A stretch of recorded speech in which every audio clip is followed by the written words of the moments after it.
ఆంధ్రప్రదేశ్ రాష్ట్ర ప్రభుత్వ ఉద్యోగులు మరియు పెన్షనర్లందరికీ ఎంతో ఆనందాన్నిచ్చే ఒక అద్భుతమైన మరియు చారిత్రాత్మక శుభవార్తను మీ అందరికీ సగర్వంగా తెలియజేస్తున్నామండి.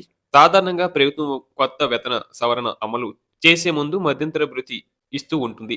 కానీ ఈసారి ఏకంగా ఐఆర్‌తో సంబంధం లేకుండా నేరుగా భారీ షిప్‌మెంట్ ప్రకటించబోతుంది అనే చర్చలు జరుగుతున్నాయి.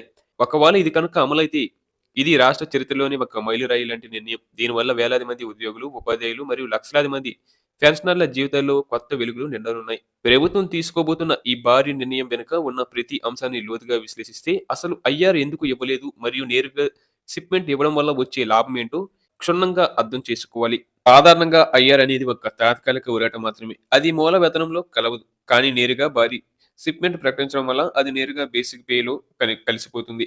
దీని ఫలితంగా ప్రతి నెల వచ్చే జీతం లేదా పెన్షన్ ఊహించని రీతిలో పెరుగుతుంది.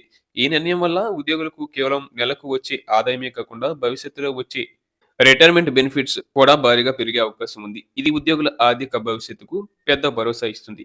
ముఖ్యంగా పెన్షనర్ల విషయానికి వస్తే వయస్సు మళ్లిన ఈ కాలంలో పెరిగిన నిత్యావసర ధరలు మరియు ఆరోగ్య ఖర్చులను దృష్టిలో ఉంచుకొని ప్రభుత్వం ఈ నిర్ణయం తీసుకోవడం అభినందనీయం. ఐఆర్ అనేది పెన్షనర్లకు కేవలం ఒక అలవెన్స్‌లా మాత్రమే అందుతుంది. కానీ నేరుగా షిప్‌మెంట్ వల్ల వారి పెన్షన్ మొత్తం పెరిగి గౌరవప్రదమైన జీవనం గడపడానికి మార్గం సుగమం అవుతుంది. ఈ ప్రక్రియలో భాగంగా పాత బకాయిలు కూడా త్వరగా చెల్లించేలా ప్రభుత్వం చర్యలు తీసుకోబోతున్నట్లు తెలుస్తుంది. దీనివల్ల గత కొన్ని నెలలుగా ఆగిపోయిన పెండింగ్ బిల్లుల సమస్యకు కూడా ఒక శాశ్వత పరిష్కారం దొరుకుతుందని ఆశిస్తున్నాం. అలాగే రాష్ట్ర ఆర్థిక పరిస్థితులు సవాలుగా ఉన్నప్పటికీ ఉద్యోగుల సంక్షేమమే ప్రథమ ప్రాధాన్యతగా భావించి ముఖ్యమంత్రి గారు మరియు ఉన్నతాధికారులు ఈ భారీ షిప్మెంట్ వైపు మొగ్గు చూపారు.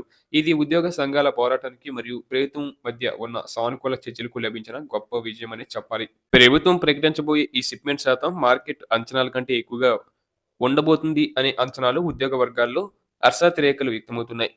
ఈ మార్పుల వల్ల కొత్త పే స్కేల్స్ అమల్లోకి వస్తాయి. తద్వారా ప్రతి కేటగిరీ ఉద్యోగికి అంటే క్లాస్ 4 ఉద్యోగి నుండి గేటెడ్ ఆఫీసర్ వరకు అందరికీ న్యాయం జరిగేలా స్లాబులు రూపకల్పన జరుగుతుంది. ఇకపై ఎటువంటి జాప్యం లేకుండా ఈ కొత్త వేతన సవరణను అమలు చేయడానికి ట్రెజరీ శాఖ మరియు ఆర్థిక శాఖ యుద్ధ ప్రతిపాదికన సాఫ్ట్‌వేర్ అప్‌డేట్ చేస్తున్నట్లు సమాచారం. త్వరలోనే ఈ పెరిగిన జీతాలు మరియు పెన్షన్లు నేరుగా మీ బ్యాంక్ ఖాతాల్లోకి జమ అవుతాయి. అప్పుడు ఆ సంతోషం రెట్టింపు అవుతుంది.